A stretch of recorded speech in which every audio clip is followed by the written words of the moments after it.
Alright, everybody, so some things are slowing down while other things are speeding up. Let's get into it.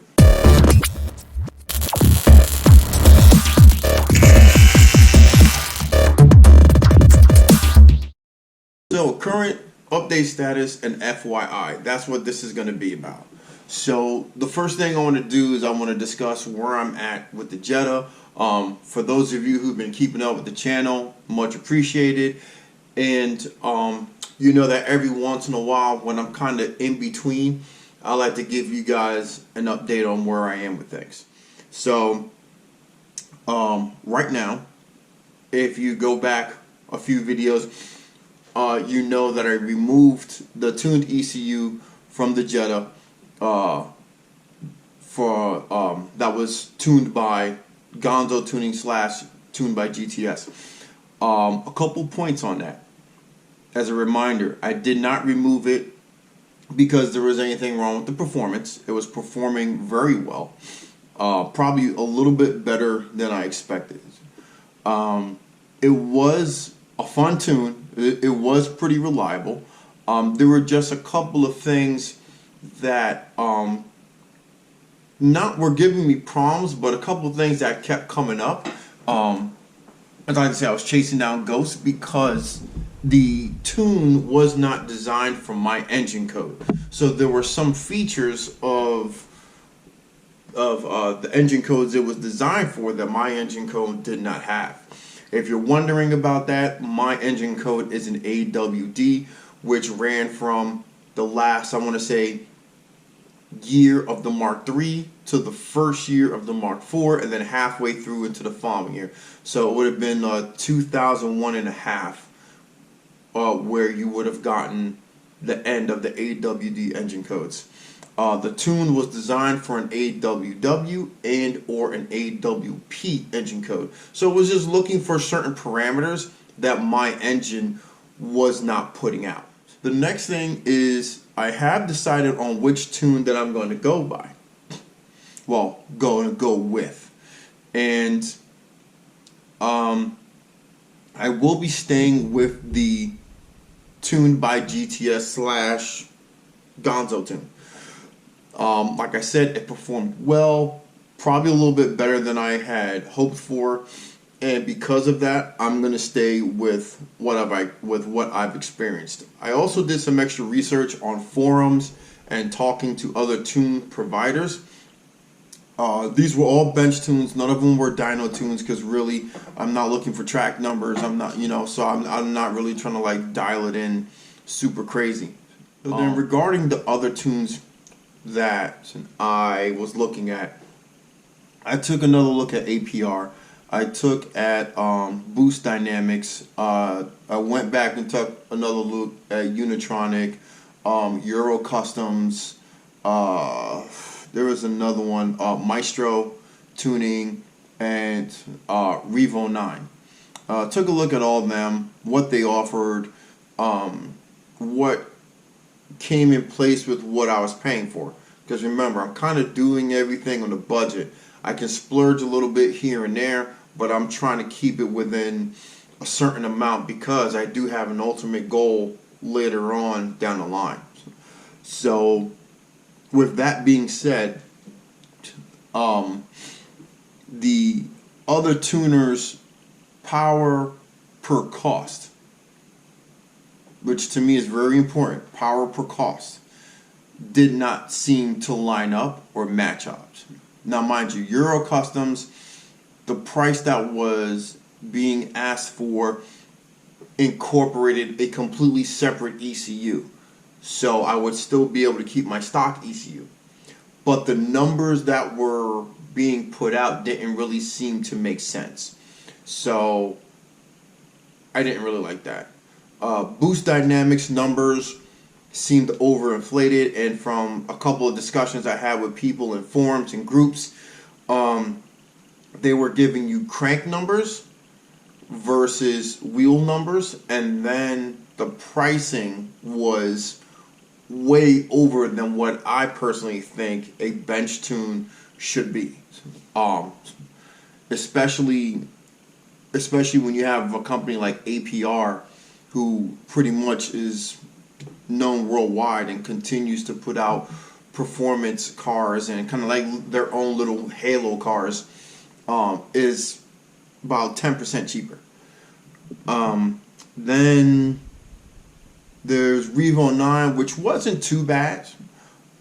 Came with a switcher, which you could plug in, almost like a Cobb access port kind of deal, where you can go into valet mode, stage 1, stage 2. So you got a lot of stuff. But then after everything was said and done, I had to realize, do I want that? Am I going to be doing that? And is the additional like $300 in connecting the devices really going to be worth it for me? So I decided to go against that. So in my opinion, the best bang for your buck, cost to horsepower, drivability, and reliability was Tuned by GTS / Gonzo. Oh, almost forgot, Unitronic. Unitronic right now, they still have a stage 2, stage 2 plus, but a lot of their dealers, due to the EPA crackdowns that are coming, they're not willing to install the stage 2 tune in fear of being heavily fined. Alright, so what is this process going to look like? So with GTS, I will have to mail in my ECU, which is fine because I have another car that I can drive. Turnaround process is going to be 2 to 3 days, which honestly is great. I did look for a dealer that I could go to have them plug up directly into my my OBD2 port, but I think the nearest one was like Massachusetts. I'm not driving up to Massachusetts. I'm sorry, I'm not doing it. This gets me a little bit excited because since I've had the car, this is the most mechanically sound that the car has been. I do have a little bit of maintenance that needs to get done because I do tend to drive the car a little bit harder in the corners. If you guys know my area up in the Pocono Mountains, the back roads can be kind of fun. And I really like to hug them curves. If you haven't seen the update with Joe and his Subaru, you can always click on the link that I'm going to put up top to see where his videos are and what he's gone through and his updates as far as the Subaru go. And he's very excited about where the Subaru is. I'm excited to have my first drive in it, to give my reaction on how the Subaru is driving. We actually spoke the other day, and we got a couple of things. He's got a sensor issue for his cylinder head temp. So he wants to get that taken care of before we do any type of serious driving. If you haven't seen the update with Joe and his Subaru, you can always click on the link that I'm going to put up top to see where his videos are and what he's gone through and his updates as far as the Subaru go. And he's very excited about where the Subaru is. I'm excited to have my first drive in it, to give my reaction on how the Subaru is driving. We actually spoke the other day, and we got a couple of things. He's got a sensor issue for his cylinder head temp. So he wants to get that taken care of before we do any type of serious driving. The goal for the Jetta, once I get the tune, is I'm still looking to lower it and get a skid plate put in place. So I am looking to go coilovers, and the skid plate that I'm looking at is probably going to be heavy duty, even though I would like to find a street skid plate. But the only thing I've been able to find as of recently are those Panzer plates, which I'm not really a big fan of. Then the next thing is something that I've kind of been slacking on for a while. Whenever we find products, whenever we purchase something, whether it be eBay, Amazon, or whatever on the site, we put the links down in the description. So I've had multiple people ask me, hey, where'd you get this from? Where can I find it?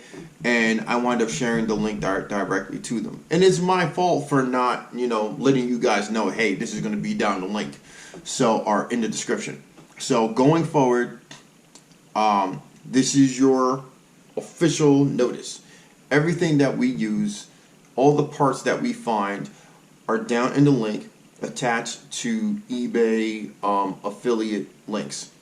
The affiliate links, we get a little piece of the action if you guys use those links to complete a purchase. It's not a whole lot, but eventually, with enough of that, it could start building up and help us to continue getting parts to continue making content for you guys. So if you guys have any more questions regarding all the information that I've given you, if you feel that I've missed something out, if you have any questions about something that I've already done or what I would like to do, or even if you want to get a hold of Joe regarding the Subaru, what he's done, where he's at, what he thinks he's going to do next, or what mistakes or issues he came across, this is the perfect video to go down into the comment section and give us some feedback, ask those questions. You can also hit us up on Instagram or Facebook at Wrench Heads Tuning. And as always, Wrench Daily.